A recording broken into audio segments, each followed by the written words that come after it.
Hi friends, మనం ఇవాళ చేయబోయే రెసిపీ పెరుగు వడ. దీనికి కావాల్సిన ఒక గిన్నె తీసుకోవాలి. గిన్నె తీసుకొని ఒక గ్లాస్ మినపప్పు, గుండు మినపప్పు తీసుకోవాలి. మినపప్పు తీసుకొని ఆ గిన్నెలో వేసుకొని వాటర్ పోసుకొని 2 గ్లాస్ వాటర్ పోసుకొని బాగా కడగాలి. మినపప్పు అనేది బాగా కడుక్కోవాలి. ఎందుకంటే దానికి మినపప్పు పౌడర్ పైన పౌడర్ ఉంటుంది కాబట్టి 2 టైమ్స్ మినపప్పు కడుక్కోవాలి. 2 టైమ్స్ కడుక్కున్న తర్వాత దీనిలో ఒక 3 గ్లాసుల వాటర్ పోసి ఒక 3 అవర్స్ నానబెట్టాలి. 3-4 అవర్స్ నానబెడితే సరిపోతుంది.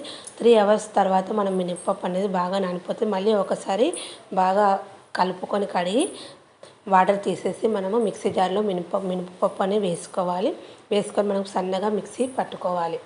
మిక్సీ పట్టుకున్న పిండిని ఒక బౌల్లోకి వేసుకోవాలి. ఇందులోని హాఫ్ స్పూన్ కన్నా సగం సోడా, హాఫ్ స్పూన్ కన్నా సగం సాల్ట్ వేసుకొని బాగా మినపపిండికి బాగా కలిసేటట్టు కలుపుకోవాలి. సోడా, ఉప్పు అనేది బాగా కలిసేటట్టు బాగా కలుపుకోవాలి. డీప్ ఫ్రైకి సరిపడా ఆయిల్ పెట్టుకోవాలి. ఇలా కలుపుకున్న పిండిని మనము పక్కకు పెట్టుకోవాలి. అదే స్టవ్ ఆన్ చేసి ప్యాన్ పెట్టి 2 స్పూన్స్ ఆయిల్ వేసుకోవాలి.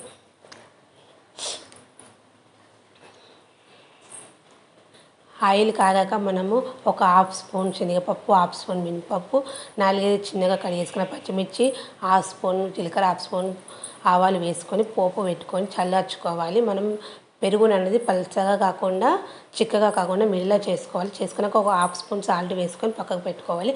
ఒక గిన్నెలో ఒక 3 గ్లాసుల వాటర్ పోసుకొని ఒక హాఫ్ స్పూన్ సాల్ట్ వేసుకొని కలుపుకొని పక్కకు పెట్టుకోవాలి. మనం డీప్ ఫ్రై సరిపడా ఆయిల్ పెట్టినాం కాబట్టి మనం పిండిని మళ్ళీ ఒకసారి కలుపుకొని చేతిలోకి వీడియోలో చూపిన విధంగా తీసుకొని చేతి పైన వడలు మంచిగా చేసుకోవచ్చు. కరెక్ట్ పర్ఫెక్ట్గా వస్తే మనం ఒక్కొక్క వడ అనేది ఆయిల్లో వేసుకోవాలి. ఈ విధంగా అన్ని వడలు చేసుకొని ఆయిల్లో వేసుకోవాలి.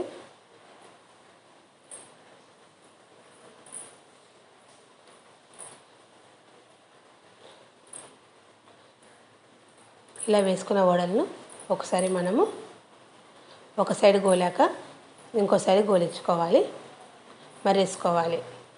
మర్రేసుకుంటే ఇంకొక సైడ్ కూడా కోలుతాయి. ఇది గోల్డెన్ బ్రౌన్ కలర్ వచ్చే వరకు గోలించుకోవాలి.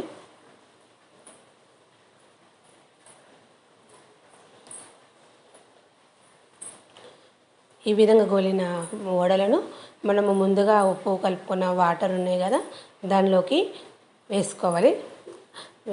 మనము పోపు చల్లార్చినాక పెరుగులోకి పోపు అనేది కలుపుకొని పెట్టుకోవాలి.